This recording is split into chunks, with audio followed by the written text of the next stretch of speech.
Mahiya naman kayo. Kasama ang linya na yan sa sermon noong misa mayor para sa traslasyon ngayong taon kung saan sinabing may ilang mga opisyal ng gobyernong sangkot umano sa katiwalian ang ayaw pa rin bumaba sa pwesto. Ginanap ang pista ng Poong Jesus Nazareno sa gitna ng mainit pa ring flood control corruption scandal. Sa ating bayan ngayon, may mga ayaw bumaba kahit mali na at bistado na. Ayaw bumaba kahit pahirap na sa bayan. Ayaw bumaba kahit nagdurusa na ang mga mahihirap.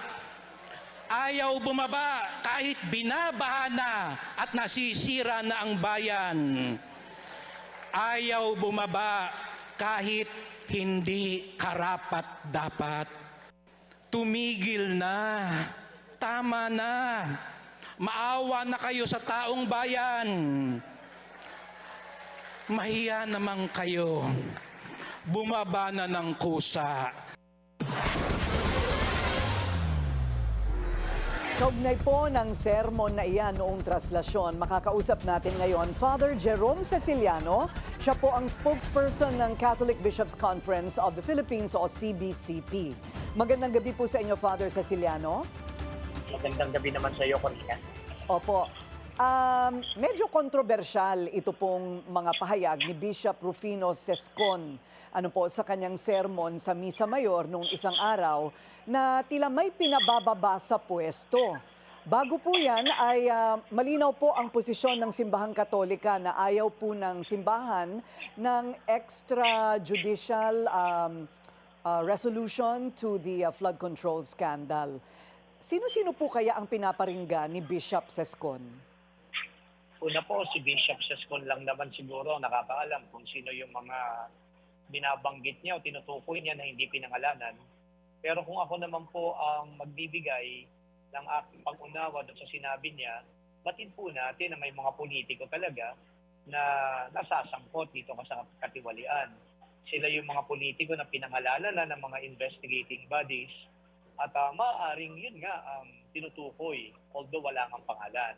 Pangalawa na pinansin ko dito, yung pangalawang point naman niya na magpusa na. Ibig sabihin naman ito, yung emphasis is, wag nang hintayin pa na madaklas ang taong bayan, wag nang hintayin pa na magkaroon pa ng mga judicial, processes. Sila na mismo ang magdesisyon na umalis na lang sa pwesto para matulungan na rin yung ating bayan. Opo, pero hindi po ba, Father, pagka sinabi nating bumaba ka na sa pwesto, para ang unang naiisip ng tao ay ang Pangulo at ang pangalawang Pangulo? Well, kung ganun po ang iniisip ng tao, ay hindi po ganun yata yung consistent na pananaw ng Katolikang simbahan. Kasi binanggit nga ninyo kanina, hindi naman natin ina-advocate dito yung magkaroon tayo ng extra-legal na proseso para lang magpalit ng mga pinuno natin. So parang tingin ko labas yun doon sa gustong ipahiwatig ni Bishop Jun Sescon. Kung halimbawa ay ang pagbabasihan natin yung consistency lang ng panawagan, pananaw ng Katolikang simbahan.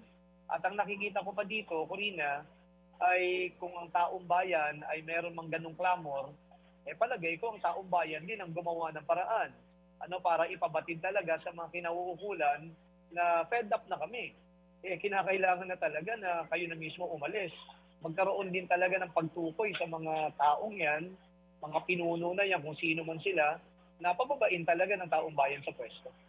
Opo, so kumbaga ang sinasabi ninyo, wala pa tayo doon sa tipping point na yon na ang Simbahang Katolika ay magbabago ng paninindigan about extra-constitutional measures tungkol po dito sa flood control scandal. Based on present-day circumstances, wala pang ganon. So hindi pa umaabot sa ganong desisyon at hindi pa naman din nagbabago yung panawagan ng simbahan. Ang consistent lagi, Corina, para ma-review lang natin, mabalikan natin na panawagan ng simbahan, accountability talaga, yung mga iniimbestigahan at mga pinapangalanan ay makasuhan na talaga at yung korte mismo ang gumawa na rin talaga ng desisyon kung ano ba talagang dapat na ipato na parusa sa kanila. And of course, yung restitution, ganun pa rin, ang pananaw ng simbahan, magbalik ng mga ninakaw. At higit sa lahat, eto na, yung pang ipinapasok nga na sana yung anti-dynasty na yan. Naku, pero matagal pa yan, at least ngayon, binabanggit na ng simbahan. Alam naman po natin yung tungkol sa separation of church and state, ano po. Pero sa mga panahon ngayon, mayroon po bang regular na ugnayan or circular na pinapadala po ang Malacanang para po ipakita yung mga developments dito po sa investigasyon sa simbahang Katolika? Okay, palagay ko po sa aking pagkakaalam lang, Corina, ha, merong mga individual na obispo na kinakausap ng mga pinuno natin sa bayan. Pag sinabi natin pinuno sa bayan, matataas na official na to. I'm not just at liberty to mention who these officials are. Pero maraming kinakausap ng mga obispo in their individual capacity. Meron din mga pinararating na pillars na di umano ay kung pwede ba na pagkarinigan. Pero ngayong kasalukuyang pinuno ng Catholic Bishops Conference of the Philippines, very prudent kasi ayaw niya ng engagement ng agad-agara na hindi kinukonsulta yung buong conference. At malalaman natin yan, Corina, dahil ngayong third week ng buwang ito, pagkakaroon ng pagpupulong ang mga obispo. Yung kung tawagin natin ay plenary assembly. At prior to that, sa plenary assembly na yan, magkakaroon muna ng consultations din na gagawin ang bagong presidente ng CBCP. So dito, malalaman natin kung ano talagang direksyon ang tatahakin ng Catholic Bishops Conference of the Philippines. So this is on the third week of this month or sa Pebrero po? Sorry po, hindi ko po Ngayon nakuha. Opo, ngayon pong month. Opo, ngayon pong month. Third week of January. Okay, abangan po namin yan. Maraming salamat po sa inyong oras, CBCP spokesperson, Father Jerome Ceciliano. Thank you din, Corina. Manatiling nakatutok sa Bilyonaryo News Channel. Sumubaybay sa aming social media accounts at mag-subscribe sa aming YouTube channel para sa mga bago at eksklusibong balita.